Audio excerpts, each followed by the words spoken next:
তোমাদের জীবনটা কিরকম হবে অনেকটাই নির্ভর করতেছে যে তুমি কাদেরকে বন্ধু বানাচ্ছ।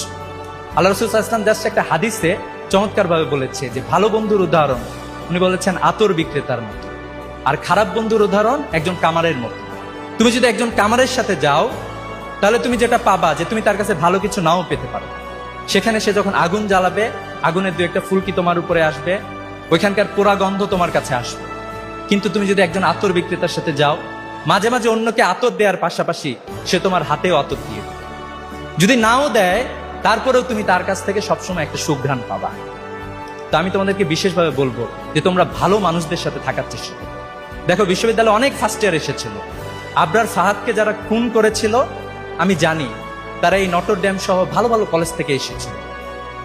তাদের ম্যাচের বন্ধুরা বলেছে এই ছেলেটা সবচেয়ে ভালো শিক্ষার্থী ছিল, কিন্তু বিশ্ববিদ্যালয়ে নষ্ট রাজনীতির খপ্পরে পড়ে আবরার ফাহাদের মতো একজন ছেলে যে দেশের অধিকার নিয়ে কথা বলেছে, বাংলাদেশে যে নদীগুলোতে বাঁধ দেওয়া হয়েছে সেই বাঁধের বিরুদ্ধে কথা বলেছে, এই কথা বলার কারণে তাকে রাত ভর নির্যাতন করে তাকে হত্যা করা হয়েছে। আমরা দেখলাম যে এই যে ইন্টারমিডিয়েটে খুব ভালো ছেলে ছিল সেও এই হত্যার সাথে জড়িত ছিল। আমরা এরকম একটি নষ্ট রাজনীতি আমরা পেয়েছি।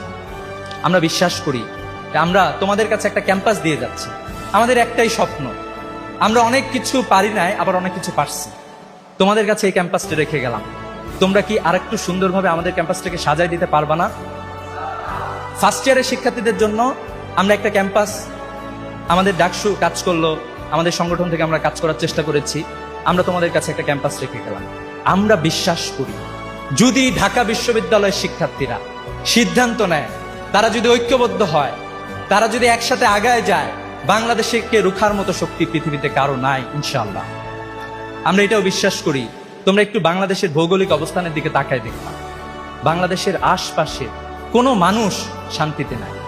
তোমরা একটু মায়ানমারের দিকে তাকাও, সেখানকার রোহিঙ্গা মুসলিমরা মায়ানমার থেকে বিতাড়িত হয়ে বাংলাদেশে আশ্রয় গ্রহণ করেছে, তাদের ঠাঁই দেওয়ার জায়গা বাংলাদেশ। একটা জনগোষ্ঠীর মানবাধিকার ভুলণ্ঠিত হয়েছে, তাদেরকে আমরা এই দেশে আশ্রয় দিয়েছি। একটু তাকায় দেখো আসামের দিকে, সেখানে এনআরসি বাস্তবায়ন হয়ে গিয়েছে, অসংখ্য মানুষের নাগরিকত্ব চলে গিয়েছে, শুধুমাত্র ধর্মের কারণে, বিভিন্ন কারণে তাদের নাগরিকত্ব চলে গিয়েছে। তোমরা একটু কলকাতার দিকে তাকাও, কয়েকদিন আগে নির্বাচন হয়েছে, সেখানে নানা ধরনের বঞ্চনা নিপীড়ন একের পর এক আমরা দেখতে পাচ্ছি। কিন্তু পক্ষান্তরে তোমরা বাংলাদেশের দিকে একটু তাকাও, জুলাই বিপ্লবের পরে যেদিন আশঙ্কা তৈরি হয়েছিল কেউ কেউ মনে হয় মন্দিরে গিয়ে হামলা করতে পারে, আমরা সেদিন দেখেছিলাম বাংলাদেশের সকল শিক্ষার্থী, স্পেশালি কওমি